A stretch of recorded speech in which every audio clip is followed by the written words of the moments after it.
이스라엘 사람들이 제일 좋아하는 이름이 있어요. 누굴까요? 네, 다윗이에요. 다윗을 제일 좋아합니다. 국기에도 다윗이 있고, 메노라라고 하는 그런 모든 것들도 다 다윗을 상징하고 그렇습니다. 그러면 반대로 제일 싫어하는 이름이 있어요. 그 싫어하는 이름이 뭘까요? 바람? 네, 발람이에요. 오늘 말씀 가운데 나오죠. 발람이라는 이 이름을 제일 싫어합니다. 이스라엘에서 이 발람이라는 이름은 악의 대명사로 통해요. 가장 악한 사람을 지칭할 때 발람이다 이렇게 지칭할 수 있습니다. 이 사람에 관해서는 이 이름에 관해서는 나중에 이번 금요일이 우리 조아리 교회 다시 재개하는 날인데 금요일날 조금 더 깊은 부분을 다루도록 하겠습니다. 사실은 이 발람의 이야기만 가지고도 한 5-6시간을 남겨낼 만큼 발람이 이스라엘에게 미친 영향 그것이 굉장히 크고 심합니다. 그 발람이라는 이름은 민수기에서 제일 처음 등장해요. 22장에서 제일 먼저 등장하는데 25장까지 그 이야기가 이어지고 있습니다. 그런데 민수기에만 이 이름이 등장하느냐, 얼마나 이 이름이 참 이스라엘이 싫어하는 이름이 됐는지 신명기에도 등장하고요. 민수기, 신명기에도 등장해요. 그 다음에 모세오경이 끝난 다음에 이제 여호수아 시대가 접어들잖아요. 근데 여호수아 시대에도 이 이름이 등장해요. 그 다음에 이제 열왕기, 역대기, 사무엘기, 열왕기, 역대기 다 지나면서 그 다음에 이제 그 포로 시대가 되잖아요. 그 느헤미야에도 이 발람이라는 이름이 등장해요. 굉장히 자주 등장하죠. 여기서 끝난 줄 알았더니 또 이스라엘이 망하던 시대의 선지자 미가라고 하는 선지서에도 이 이름이 등장합니다. 여기까지 총 5번 구약의 이름이 등장해요. 그러면 구약에서 그 이름이 그대로 끝나고 마느냐? 그렇지 않아요. 오늘 우리가 읽은 베드로후서에 또 한 번 등장하죠. 그러면 6번째가 되죠. 그 다음에 유다서에 가면 유다서에 또 이 발람이라는 이름이 또 등장해요. 7번이니까 끝났겠지 싶은데 아니에요. 한 번 더 등장하는데 요한계시록에 이 발람이 또 등장해요. 8번이나 성경에 그 이름이 등장해요. 그것도 악인의 이름이 등장하는 것을 본단 말이죠. 그러니까 이 성경을 사랑하는 유대인들의 또 그들의 역사를 기억하는 유대인들은 이 발람이라는 이름이 그렇게 끔찍하고 싫은 이름이고 저주받은 이름인 거예요. 도대체 왜 그 이름은 이스라엘 사람들에게 철천지 원수 취급을 당하게 되었는지 우리 한번 민수기 굉장히 길지만 이 부분을 한번 계속 읽어봤으면 좋겠습니다. 있나요? 민수기 20장 21절에서 35절로 한번 가보겠습니다. 제 모니터는 나오지가 않네요. 민수기 22장 21절로 35절까지 연속해서 한번 읽어보겠습니다. 시작. 발람은 아침에 일어나 나귀 앞장을 얻고 모압의 지도자들과 함께 갔습니다. 그러나 하나님께서는 그가 가는 것에 대해 진노하셨습니다. 그래서 여호와의 천사가 그를 대적하기 위해 길 가운데 섰습니다. 발람은 나귀를 타고 있었고 그의 두 손이 그와 함께 있었습니다. 나귀는 여호와의 천사가 발을 손에 뺀 채 길에 서 있는 것을 보고는 길에서 벗어나 밖으로 돌아왔습니다.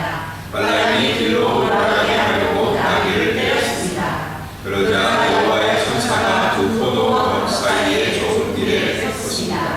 나귀는 여호와의 천사를 보고 벽 쪽으로 몸을 바짝 붙였고 발람의 발은 벽에 짓누르게 됐습니다. 그러자 그가 다시 나귀를 때렸습니다. 그때 여호와의 천사가 앞으로 나와 오른쪽이나 왼쪽으로 벗어날 수 없는 좁은 곳에 섰습니다. 나귀가 여호와의 천사를 보자 발람 밑에 주저앉았습니다.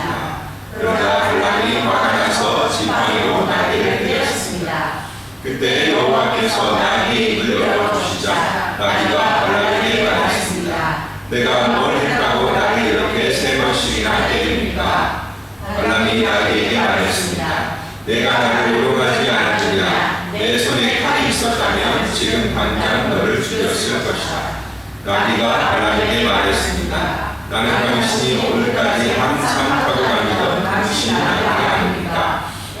당신에게 이런 식으로 행동하는 버릇이 있었습니까? 그가 말했습니다. 없었다. 그때 여호와께서 발람의 눈을 뜨게 하시자 그는 여호와의 천사가 칼을 빼고 그 위에 서 있는 것을 보게 됐습니다. 그가 얼굴을 땅에 대고 일어서 있습니다. 여호와의 천사가 그에게 말했습니다. 왜 내가 내 나귀를 곁에 3번씩이나 떼었느냐? 내 앞에서 내 일이 잘못됐기 때문에 너를 대적하러 내가 왔다. 나귀는 나를 보고 3번이나 내 앞에서 비껴섰다. 만약 이 나귀가 비껴서지 않았다면 틀림없이 지금쯤 내가 너를 죽이고 나귀를 살려주었을 것이다. 발람이 여호와의 천사에게 말했습니다. 제가 죄를 지었습니다. 저는 당신이 저를 막서 위에 서 있는 줄을 몰랐습니다. 지금이라도 이게 잘못된 것이라면 돌아가겠습니다. 여호와의 천사가 발람에게 말했습니다. 저 사람들과 함께 가거라. 그러나 내가 네게 말하는 것을 말하라. 그리하여 발람이 버린 지도자들과 함께 갔습니다. 네.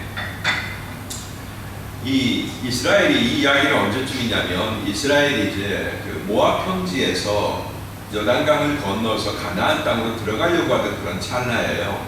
그런데 이들이 지금 어디 있냐면 모압 땅 그 평지에 모압 평지에 이렇게 지치고 있었거든요. 근데 그 모압 왕이 그때 이름이 그냥 발락이에요. 발락.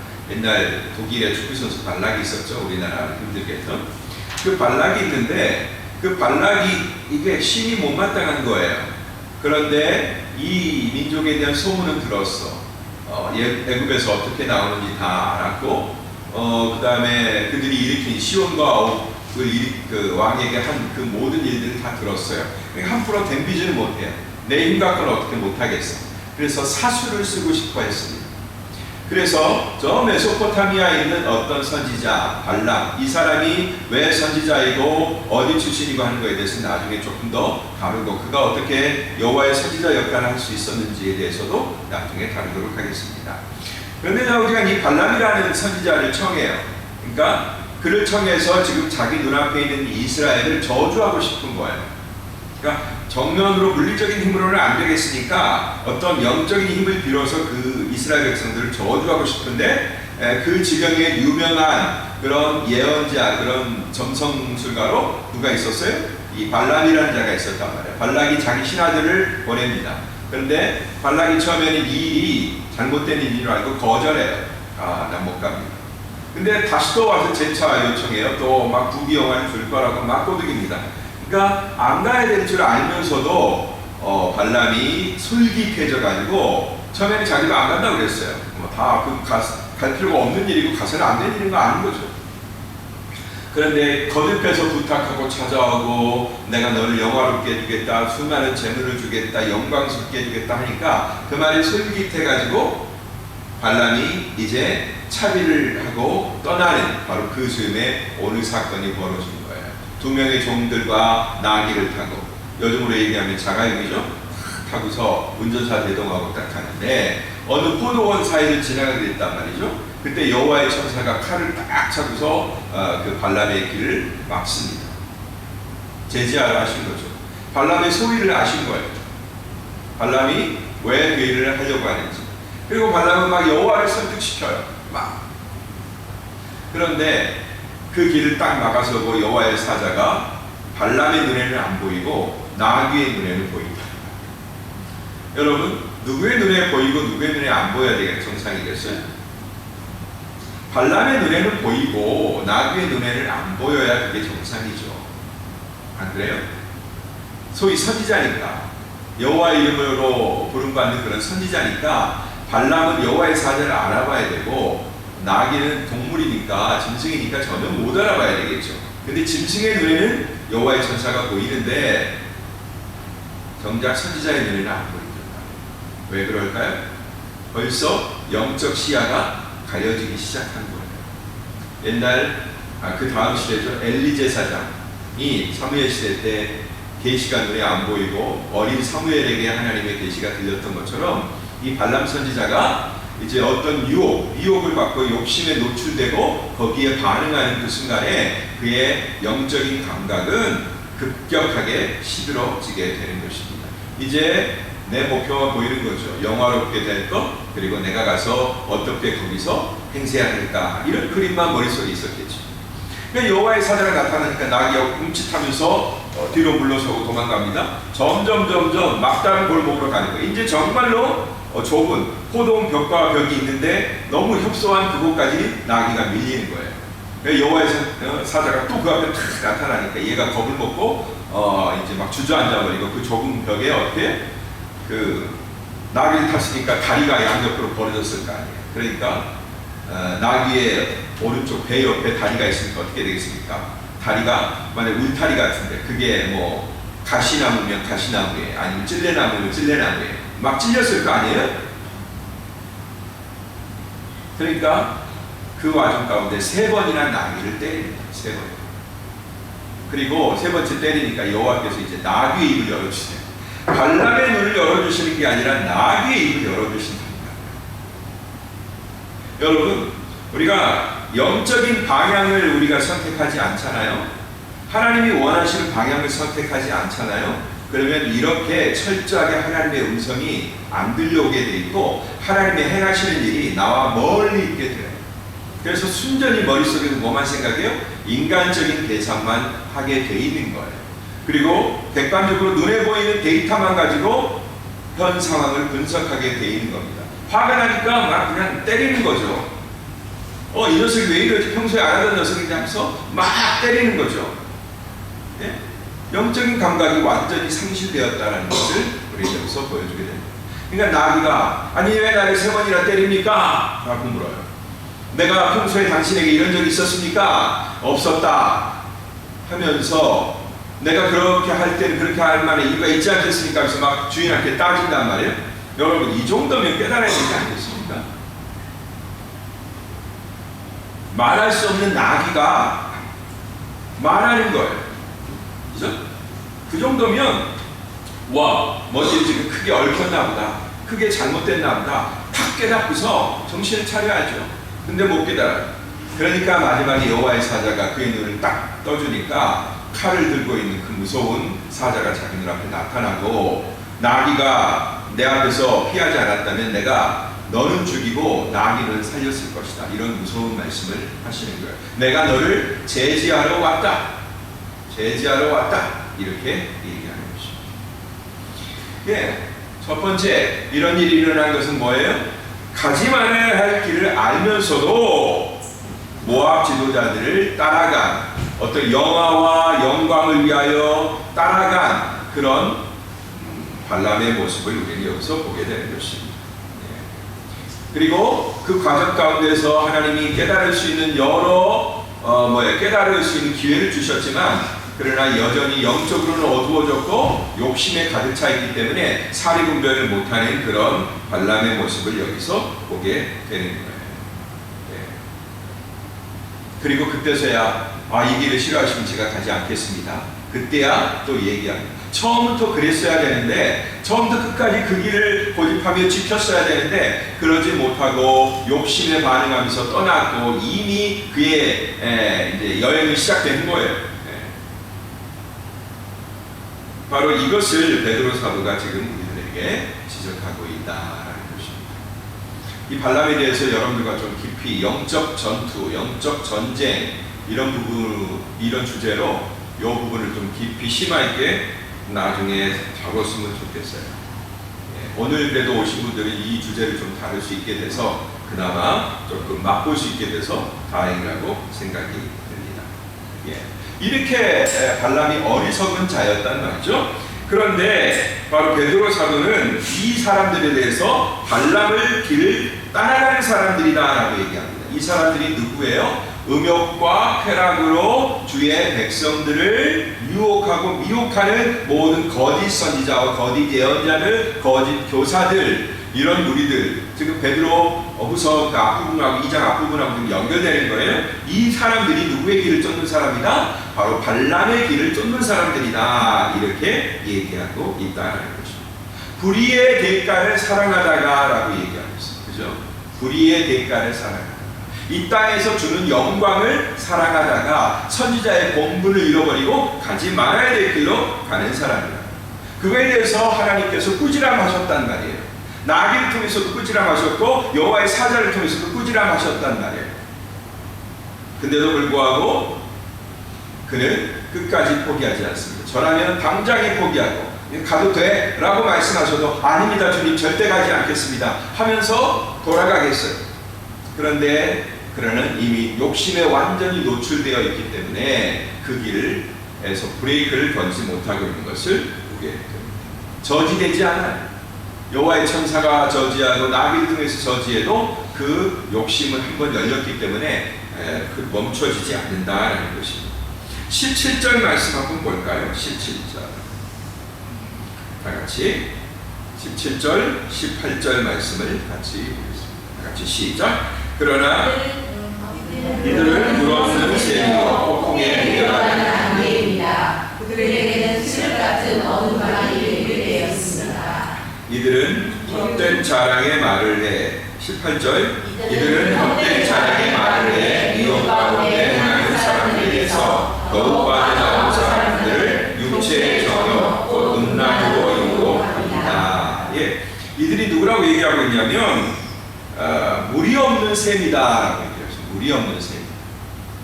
자, 형택은 선지자예요. 그러나 그 안에는 벌써 여호와의 영이 없어요. 그럼 끝난 거지 뭐. 안 그래요? 물이 없는 셈은 셈의 역할을 전혀 못하는 거예요. 거기 가서 물을 찾아봤을 때 보이지 않으면 더 실망하게 되겠죠. 마치 열매 없는 무화과 나무와 똑같은 그런 모습입니다. 즉 근본, 생명력, 영성, 하나님과의 관계, 이 모든 것들이 단절된, 그것들을 잃어버린 자들이다. 그 다음에 또 뭐라고 얘기하죠? 폭풍에 밀려가는 안개다라고 얘기해요. 폭풍에 밀려가는 안개. 안개는 뭘 머금고 있어요? 수분을 머금고 있죠. 수분이죠. 수분 자체죠. 그런데 어느 한 곳에 있을 때 그 수분이 누군가에게 식물을 키울 수가 있고 유익한 역할을 할 수 있겠죠. 근데 그냥 이리 밀렸다 저리 밀렸다 떠다니는 그런 안개와 같다. 결국은 해가 뜨면 언제 끼어있는가 싶었기에 그 음무가 골짜기에서 사라져버리죠.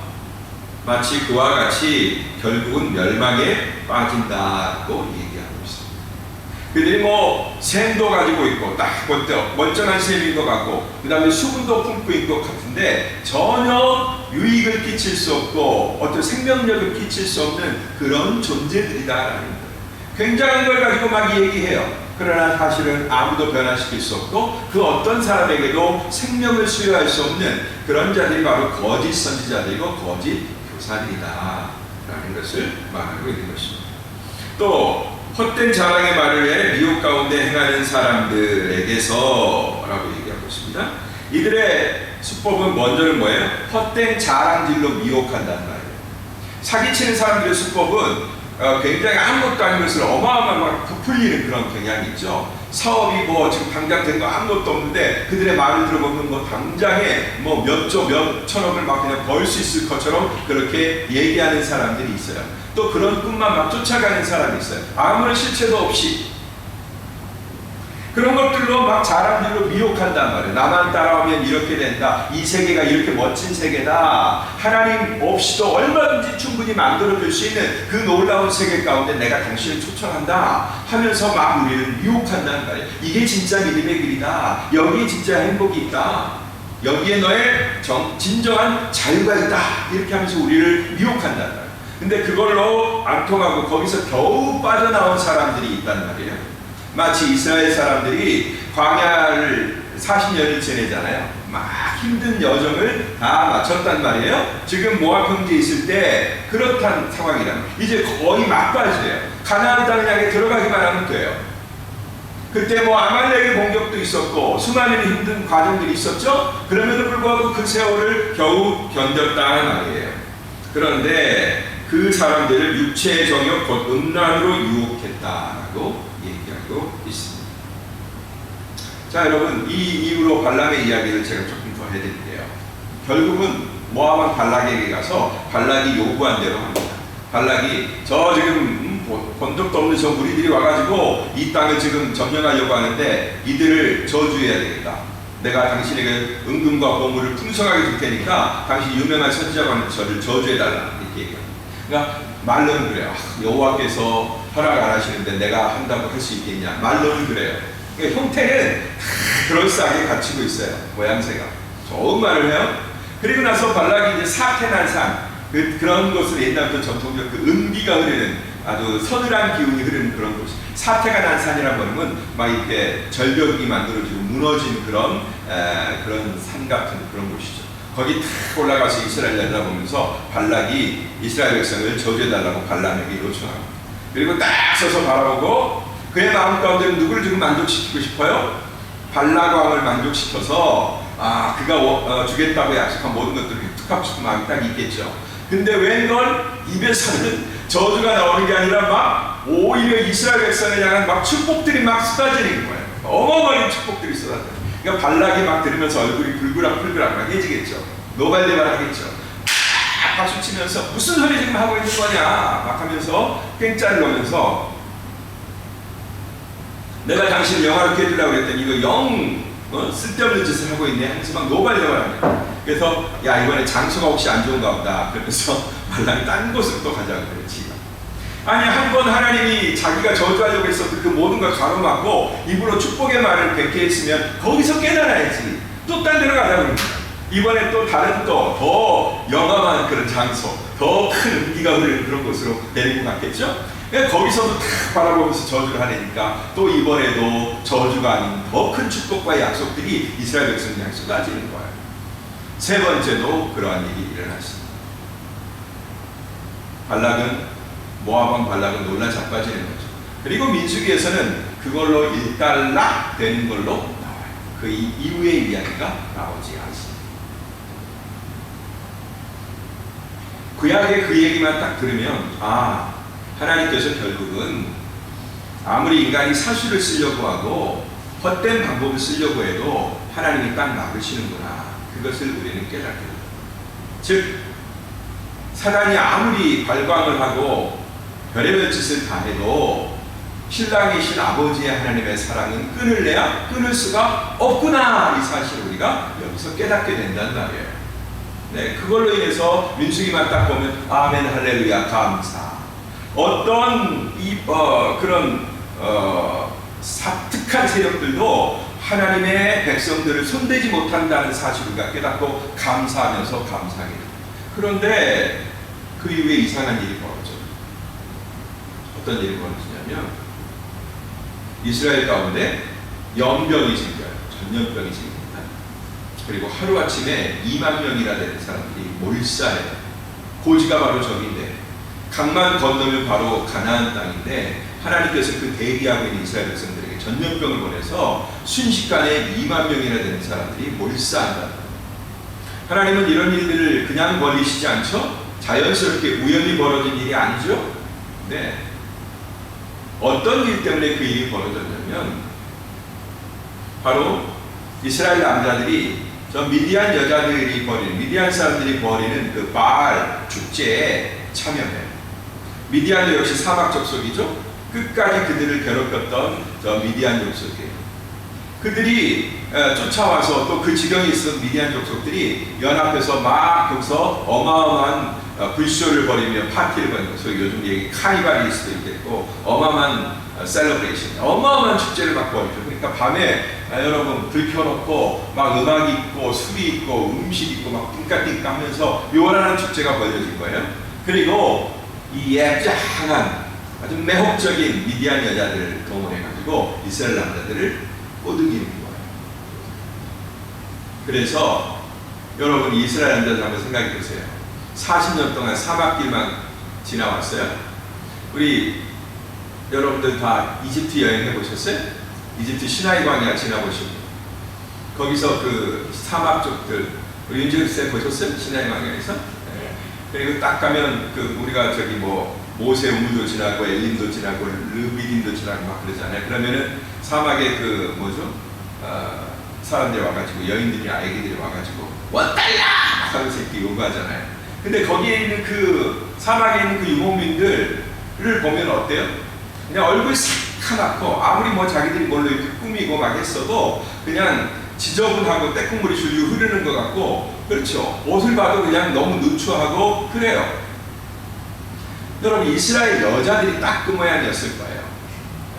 딱 그 모양이었어요. 여러분들 지금 예쁘게 화장도 하고 그 다음에 액세서리도 하시고 패션을 갖춰서 오셔서 지금 여러분들은 예쁘지만 여러분들 전쟁을 통과하고 있고 남편이 돈 하나 안 갖다 주고 어딜 가도 친척도 없고 그냥 막 가난해서 어떻게 알바도 못하겠고 우리 사회는 그런 것들을 얼마든지 내 자존감을 유지할 수 있는 그런 것들이 조금이나마 있지만 저 어렸을 때만 해더라도 막 그냥 여성 어머니들이 억착같았죠. 억순이들이죠.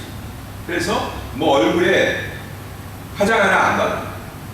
저희 중학교 때, 초등학교 때나 어머니들이 이제 동네 체육대, 우리 학교 체육대 하면 그때 막 그게 이제 시골에서는 볼만한 구경거리니까 운동회 때 막 와요. 그러면 어머니들이 그때 화장이라고 뭐 하는 게 뭐냐면 여러분 콜드크림 있잖아요. 콜드크림. 콜드크림이 뭐 하는 거예요? 여러분들 화장하고 나서 나중에 백견일 때 쓰는 크림이잖아요. 그죠? 클렌싱 크림 뭐 이런 것들. 이런 걸 갖고 기름 번지르르하게 그걸 발라갖고 화장이라고 하고 와요. 그리고 입술은 동네 분들이 색깔이 다 똑같아요. 하나 있는 분들 다 빌려가지고 다 그 색깔 칠하고 오는 거예요. 얼굴은 막 기름 바른 것처럼 번들번들하고 립스틱만 발라져 있는데 그 속에 피부가 그냥 검게 타가지고 어떤 화장도 먹지 않는 그런 모습을 가지고 우리 어머니들이, 친구 어머니들이 운동회나 이런 거 오셨던 그런 기억이 나요. 지금 생각해보니까 해석이 되는 거예요. 딱 이스라엘 여인들이 그랬을 거라고요. 아니 사막을 그렇게 여행하고 어디 하나 정착해보지 못하고 날마다 텐트 쳤다가 열심히 거기서 살다가 또 이동했는데 패션이 어디가 있고 뷰티가 어디가 있고 미용이 어디가 있고 미장원 한번 가봤겠냐. 그냥 애들 건사하고 남편 건사하고 그 여행하느라고 얼마나 힘들게 먼지를 맨날 뒤집어쓰고 물 없는 사막에서 우리가 날마다 샤워하고 아침 저녁으로 샤워하고 예쁘게 우리를 가꾸지만 그러나 그 여성들이 그랬겠냐. 근데 정착민들은 다르잖아요. 그 미디안 정착민들은 어때요? 거기서 맛있는 고기도 먹고 문화를 생성하고 예쁘게 꾸미고 그러니까 예쁜 여자들이 막 그냥 단장하고 나서 탁 꼬시니까 이 이스라엘 남자들이 맨날 그냥 사막의 베두인과 같은 그런 정말로 그런 여인들, 시커먼 여인들만 보다가 그 정착민들을 보니까 눈이 돌아간 거죠. 그래가지고서 여지없이 그냥 그 파티에 참석했고 그 파티에서 막 즐겨요. 그리고 그 파티가 어떤 파티예요? 바알을 기념하는 파티다. 바알. 그래서 민수기에 뭐라 바알볼에게 부속되었다. 완전히 그의 제사에 참여하고 제사가 뭐예요? 그 신에게 엎드려 절하고 우상 숭배하는 거 아니에요? 그리고 끄트머리에는 늘 이방 축제는 남녀가 그냥 흩어져서 음란한 짓을 벌이는 아무렇지도 않게 벌이는 그런 문화가 마지막 하이라이트로 끝나는 거예요. 이렇게 해서 이스라엘 남자들이 바알볼에게 구속되는 그 40년의 그 광야의 역사를 또 그르치는 그런 모습을 보여줬고요. 그것도 모자라갖고 어떤 남자가 미디안 여자를 이스라엘 경내까지 끌고 오는 게 아니라 그냥 막 그냥 미쳐가지고 그냥 너무 좋아서 그냥 연애 감정이 완전 뚝 빠져가지고 쾌락에 빠져가지고 그래가지고 그 여자를 데리고 자기 장막으로 들어가. 분명히 이 사람은 장가간 남자예요. 자기 집안에 여인이 있는 남자예요. 이스라엘 여인과 결혼한 남자예요. 자기 장막으로 들어가서 거기서 음란한 일을 벌이네. 이게 바깥에서 벌리는 것도 이제 아무렇지도 않고 이제 그걸 이스라엘의 영내에 데리고 와가지고 자기 텐트 가운데 장막 가운데 들어가서 그런 음란한 일을 벌이는 거예요. 순식간에 망가지는 겁니다. 순식간에. 그들이 벌이는 미혹 갖고 안 되니까 이렇게 속여보고 작게 공격해도 안 무너지니까 이제 이들이 어떻게 해요? 음란하게 빠지게 되었다. 자, 그때 제사장의 아들 엘르아살의 아들 비느하스가 그냥 그 젊은 비느하스가 손에 창을 들고 들어가요. 그래가지고 그 엉켜있는 남녀를 위에서부터 깨뜨려가지고 둘을 하나의 꼬치로 만들어버렸어요. 그래 엄청난 분노를 가지고 그 이스라엘 남자와 미디안 여자를 거기서 처단합니다. 그랬을 때 비로소 비느하스가 여호와의 질투로 그들에게 진노했다라고 해서 이스라엘에게 내렸던 그 2만 명이 순식간에 죽었던 전염병이 끝나. 이런 역사가 있었어요. 어디를 바로 앞두고? 약속의 땅 가나안을 바로 앞두고. 근데 여러분 이상하죠? 어떻게 그러면 이스라엘 남자가 그렇게 하나님의 보호 가운데 있었고 모세가 있고 백성의 지도자가 있고 그들이 지내왔던 역사가 있고 이제 그 가나안 땅을 바로 들어가야 되는 그런 눈앞의 고지가 바로 저기인데 그런 상황 가운데서 어떻게 그렇게 쉽게 무너졌을까? 그걸 우리가 생각을 해봐야 돼요. 근데 구약성경에서는 어딜 봐도 그걸 가르쳐주지 않아요. 그리고 유다서를 봐도 그런 장면이 나와 있지 않아요. 그런데 오늘 말씀 어디를 보면 그게 나오냐면 바로 요한계시록 2장 14절, 바로 우리가 잘 알고 있는 터키의 버가몬, 페르가몬 있죠? 버가모 교회에 주신 그 교회, 교훈, 요한계시록을 통해서 주신 그 교훈을 통해서, 말씀을 통해서 그 발람이 저지른 일이 탁 나온다는 거죠. 그 다음에 이제 베드로 사도의 말씀하고 딱 연결하면 그게 이제 풀리는 거예요. 2장 14절 말씀을 한번 봅시다. 다 같이 시작. 그러나 내가 네게 몇 가지 책망할 것이 있으니 너는 발람의 가르침을 굳게 지키는 사람들을 용납하는구나. 발람은 발락을 가르쳐 이스라엘 자손에게 올무를 놓아 우상에게 바쳐진 재물을 몰고 목사자는 일을 하게 하다. 네. 우상 올무를 놨다 그랬죠. 이스라엘 자손 앞에 올무를 놨다 그랬어요. 그리고 그 올무가 뭐였냐? 우상에게 바쳐진 재물을 먹게 했고 그 다음에 음란한 행위를 하게 했다라고 얘기하고 있습니다. 누가? 발람은 발락을 가르쳐. 발람이 발락을 가르쳐. 자, 발락이 화가 났어요. 아니 말이야, 당신 내가 이 사람들을 저주하라고 데려갔더니 저주는커녕 왜 축복만 하고 있느냐? 가라! 그러니까 쓸데없어, 당신 가라. 내가 당신 영화롭게 해주려고 했더니 당신 돈도 필요 없구만. 그냥 가버려! 라고 얘기하니까 발람이 욕심나잖아요. 그죠?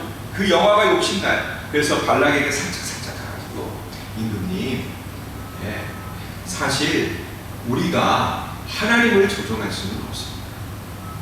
저 백성들을 보호하시는, 지키시는 하나님의 손을 누가 끊을 수 있습니까? 그러니까 내가 저주를 하려고 했고 당신도 나를 저주하려고 데리고 왔고 그런 기운이 가득한 그 사태난 산에 나를 데리고 올라갔지만 그러나 내 입술에서는 내 의도와 다르게 당신의 기대와 다르게 축복이 나갔던 겁니다. 이건 어떻게 할 수가 없습니다. 우리는 신랑이신 하나님의 사랑을, 저들의 신랑이신 하나님의 사랑을 도저히 끊을래야 끊을 수 없습니다. 그러면 어떻게 해야 되겠느냐? 라고 발락이 물었겠죠. 방법이 있습니다. 방법이 있어요. 뭐냐면 신랑이 멀쩡하면 신부를 타협시키면 될 거예요. 이렇게. 신부가 누구예요? 이스라엘 백성들이죠. 그리고 그들 앞에 예쁜 여자들, 아주 관능적인 여자, 이스라엘 남자들의 눈을 완전히 다 맛이 가게 만들 수 있는 그런 예쁜 여자들로 하여금 이스라엘 남자들을 유혹하게 만들고 그들로 하여금 바알볼의 축제에 오게 하십시오. 그러면 하나님과 저들의 언약 관계는 완전히 깨지게 됩니다. 그래서 그들에게 전염병이 임했고 발락의 소원대로 된 것 같았고 발람의 충고, 그 악독한 그 술수가 그대로 다 통하는 것처럼 보인다. 바로 지금 베드로 사도는 그 일을 얘기하고 있는 거예요. 다시 한번 가봅시다. 그 미혹 가운데 행하는 사람들에게서 겨우 빠져나온 사람들을, 그 광야 생활을 겨우 통과한 그 사람들을 뭐라고요? 육체의 정욕, 곧 음란으로 유혹합니다. 여러분, 이 유혹과 음란이 육적인 음란과 유혹 분명히 포함되겠죠. 많은 남자들이 거기에 속아 넘어가겠죠. 그러나 유혹과 음란에는 또 뭐도 같이 들어갈까요? 이 유혹에는 우리가 추구하고 사랑하고 좋아하고 떨쳐버릴 수 없는 그런 수많은 욕망들이 그 안에 포함되는 것입니다.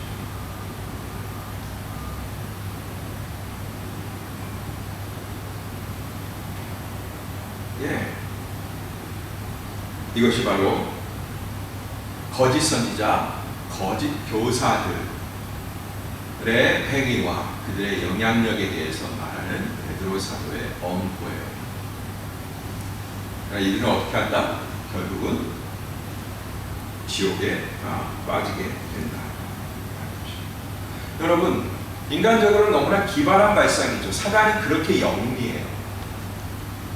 사단이 하나님의 기운을 지가 대적해가지고 하나님의 사랑을 요만큼 0.1%라도 없앨 수 있는 게 아니에요. 사단은 절대 그건 못해요. 우리를 향한 하나님의 사랑에 그 100%의 사랑의 어느 부분도 실현하게 하나도 자기는 건드릴 수가 없어요. 하나님의 사랑은 절대 변치 않아요. 그러나 그분을 믿고 그 사랑을 받는 신부들인 우리들은 얼마든지 속이고 우리로 하여금 거절감을 갖게 해서 의심을 갖게 해서 하나님에게서 스스로 떠나게 만들 수 있다는 거예요. 그것이 뭐예요? 여러분들의 안목의 정욕과 이생의 그 정욕들 가지고 유혹하는 모든 유혹거리들이에요. 그거예요. 해도 된다고 여기고 당장의 죄가 안 된다고 여기고 하는 그것들. 아니 뭐 파티에 좀 참석한다고 뭐가 문제가 돼요.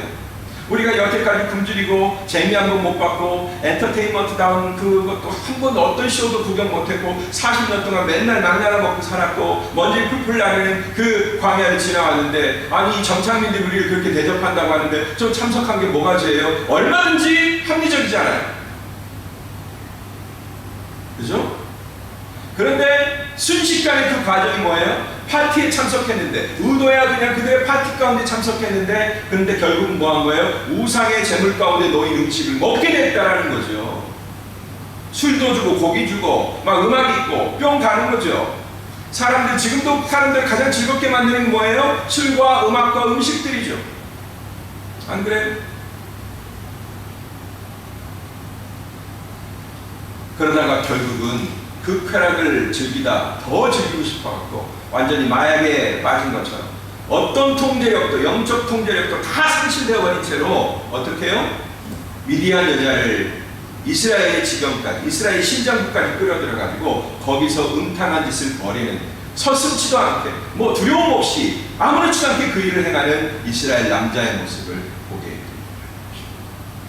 여러분 우리가 쾌락을 많이 방관하고 노출시켜놓고 우리가 영적으로 잘 지키면 되고 우리가 잘 보호하게 되면 되고 우리가 적당히 멀리하면 되고 우리가 얼마든지 통제할 수 있어 라고 생각하시죠? 천만의 말씀이에요.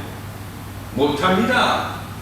점점 여러분의 육체를 즐겁게 하는 일에 자꾸 노출시켜 보세요.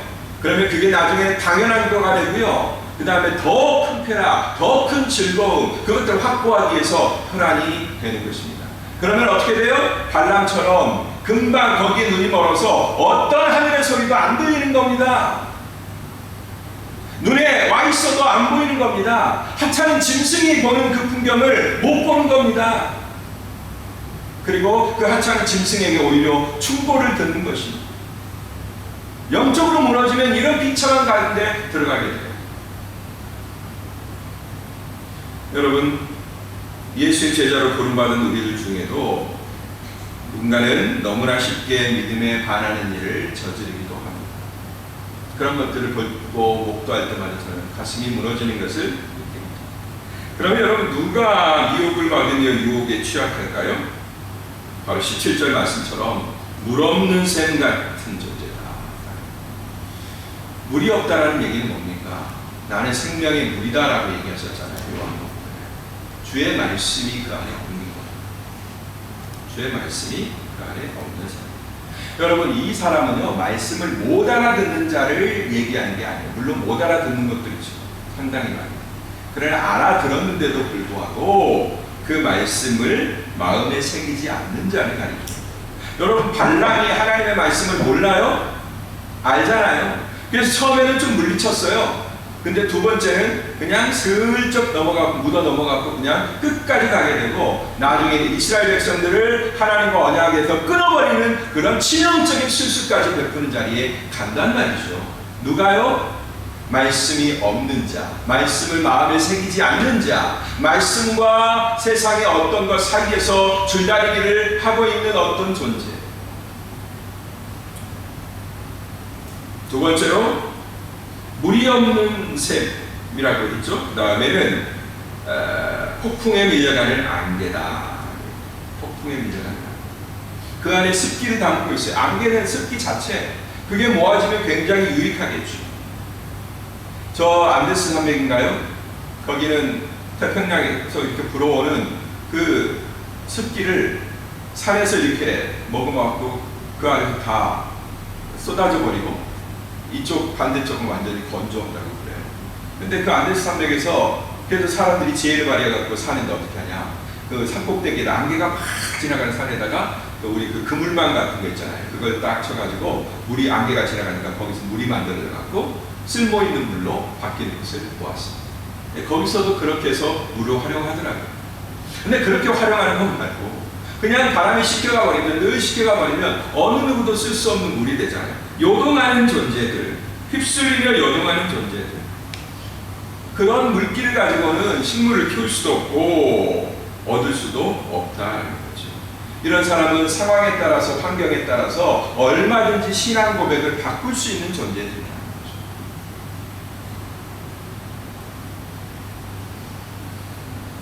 이들은 자신들이 틀리지 않았다라고 주장하고 싶고, 나 틀리지 않았어, 이 길이 옳아, 이건 100점이야, 하나님도 만족시키고 우리도 만족시킬 수 있는 기발한 방법이야 라고 말하고 싶고, 그 다음에 그것 때문에 안심하고 싶어서, 혼자서는 좀 불안하잖아요. 여럿이 함께 그런 길을 형성하면 다 같이 믿고 다 같이 따라가니까 조금 안심이 되잖아요. 그래서 그런 기류를 만들려고 누군가를 자기와 같은 존재로 만들려고 끌어들인다는 거죠. 여러분은 과연 어떤 성도가 되고 싶으십니까? 이 시대에, 이 악한 세대 가운데서 여러분들 정신을 바짝 차리시기를 바랍니다. 아멘. 사단은 누가 미혹과 유혹에 취약한지를 알고 있습니다. 누가 취약하냐면요, 의외로 열심히 견뎌온 자가 결정적인 부분에서는 굉장히 취약해요. 열심히 신앙생활하고 포기하지 않고 신앙의 길을 겨우겨우 달려온 자, 우리는 칭찬하잖아요. 근데 결정적인 부분에서 아이러니하게도 유혹에 취약한 걸 보게 돼요. 여러분, 그 정도로 단련됐으면, 40년이나 광야에서 단련됐으면 이까짓 것, 야, 우리 저 가나안 땅에 들어가면 니들이 제공하는 세계하고는 비교할 수 없는 놀라운 평안과 축복이 있어 하면서 저리 가! 하면서 물리칠 것 같잖아요. 네, 때로 어떤 분들은 그렇게 물리칩니다. 훈련이 잘 되신 분들. 근데 겨우겨우 그래 견뎌야지, 그래도 견뎌야지 하면서 내 마음은 동의하지 않는데 그러나 견디려고 해서 그런 신앙, 그런 분들이요, 의외로 결정적인 축복처럼 보이는 그런 유혹이 탁 오잖아요. 그러면 덥석하고 물어버린다. 그걸 조심해야 돼요. 저는 신앙생활을 아주 오래 하셨고 정말로 믿음의 길에서 벗어나지 않으려고 정말 부단히 애썼던 많은 주변 분들, 그런 분들이 너무나 쉽게 무너지는 것을 많이 봤습니다. 특별히 제 가족들, 제 친지들, 이런 사람들에게서 너무나 좋았던 신앙이, 너무나 아름다웠던, 칭찬받아 마땅한 그런 신앙이 순식간에 무너져 내리고 하는 것을 보게 됩니다. 모압 왕 발락이 거기에 걸려들었고, 미디안 여인들의 음란 파티에 참여했던 그 남자들이 여기에 걸려든 거죠. 이런 존재, 물이 없는 샘, 그 다음에 떠밀려가는 안개, 그런 속에 이런 무리들이 걸려드는 거예요. 여러분, 세상이 제공하는 쾌락과 부요가 어떤 이들에게는 아주 좋은 미끼가 될 수 있습니다. 참아왔던 자들에게 따라합시다. 참으려면 끝까지 참자. 그래야 승리가 있습니다. 신랑 대신 예수님의 사랑 대신에 나는 하나님만 필요해요, 하나님 한 분이면 충분해, 그거 대신에 다른 것을 자꾸 구하잖아요. 이것도 필요해요. 안정적인 기반도 필요하고, 맛있는 음식도 필요하고, 놀고 싶을 때 놀고, 여행 가고 싶을 때 여행 가고 하는 그런 보장도 나에게 필요해 라고, 그것을 신랑 대신 하나님의 사랑의 그 권위와 같은 자리에 이렇게 놓기 시작하잖아요. 그러면 순식간에 그 낚시줄에 그 앞에다가 이렇게 하거든요. 그러면 덥석. 여러분 개구리 낚시해 보셨어요? 저는 시골에 가서 해봤어요. 개구리 조그마한 거 하나 잡아갖고 제 살이 많은 부분이 뒷다리. 그 뒷다리를 딱 뽀개가지고 실에다 묶어서 개구리 큰 개구리 있잖아요. 앞에다리 툭툭툭 하잖아요. 그러면 탁 물어. 그리고 거기 바늘도 없고 아무것도 없어요. 그냥 지가 입을 탁 놓으면 그냥 빠져나갈 수 있는 그런 낚시예요. 근데요, 욕심에 겨운 그 개구리가요, 큰 개구리가 절대 그 먹이를 놓지 않아요. 그래서 딱 그냥 손으로 그냥 이렇게 잡으면 돼요. 그럼 우리는 다시 그 개구리를 가지고 시골에서 그 뒷다리를 빼가지고 불을 피워가지고 거기서 구워 먹고 막 이런 짓을 했었습니다. 제가 개구리 먹고 키가 이렇게 많이 컸어요. 자, 그런 것처럼 앞에서 톡톡톡톡 건드리군요. 냅다 물게 되겠다. 뭐 할 때? 예수님의 사랑 말고 또 다른 게 필요합니다. 라는 그런 존재입니다. 이것이 바로 모든 것이 가하나, 모든 것이 가능하나, 모든 것을 해로 여긴다. 모든 것을 해로 여긴다. 라고 고백했던 그런 바울 사도의 고백과 우리의 생각을 보십니다. 여러분들 기필코 이기게 되시기를 바랍니다. 어떻게 하자고요? 참으려면 끝까지 참자. 우리 함께 말씀을 가지고 기도했습니다.